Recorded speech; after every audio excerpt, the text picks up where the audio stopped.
9 facts about heaven that will surprise you. Number 1. We won't miss our old lives. The upgrade from earth to heaven will be vastly superior to that from economy to first class. If we would miss something from our old lives, it would be available to us in heaven. Why?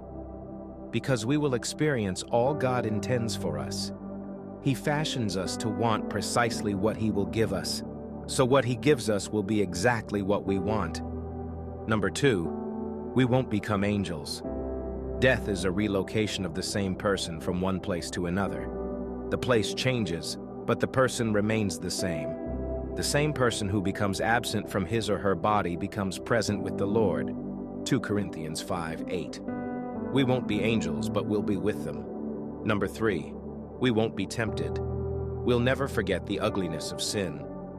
Having known death and life, we who experience life will never want to go back to death. We'll never be deceived into thinking God is withholding something good from us, or that sin is in our best interests.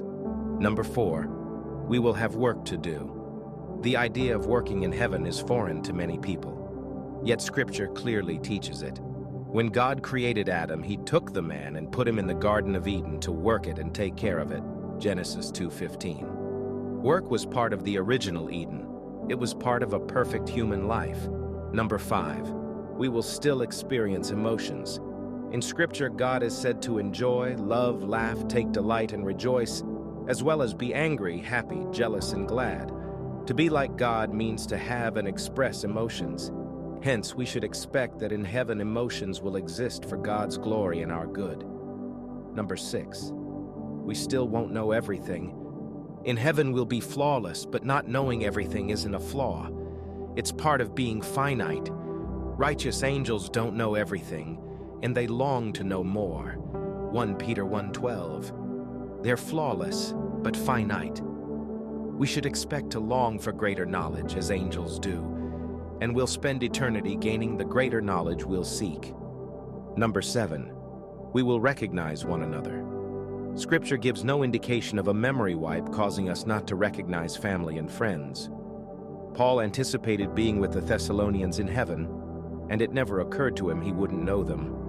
In fact, if we wouldn't know our loved ones, the comfort of an afterlife reunion, taught in 1 Thessalonians 4:14-18, would be no comfort at all. In heaven, we probably won't fail to recognize an acquaintance in a crowd or forget people's names. Number 8, what will we do to avoid boredom? Note the assumption. Sin is exciting and righteousness is boring. Believing in this assumption means you've fallen for the devil's lie. In reality, sin robs us of fulfillment. Sin doesn't make life interesting, it makes life empty. When there's fulfillment, when there's beauty, when we see God as He truly is, an endless reservoir of fascination, boredom becomes impossible. In heaven we'll be filled, as Psalm 16:11 describes it, with joy and eternal pleasures. Number 9, if our loved ones are in hell, won't that spoil heaven? In heaven we'll see clearly that God revealed Himself to each person, and that He gave opportunity for each heart or conscience to seek and respond to Him. Romans 1:18-2:16. Everyone deserves hell. No one deserves heaven. Jesus went to the cross to offer salvation to all. 1 John 2:2. God is absolutely sovereign and doesn't desire any to perish. 1 Timothy 2:3-4, 2 Peter 3:9. Yet many will perish in their unbelief. Matthew 7:13. In heaven we'll embrace God's holiness and justice. God will be our source of joy. Hell's small and distant shadow will not interfere with God's greatness or our joy in Him. All of this should motivate us to share the gospel of Christ with family, friends, neighbors in the whole world.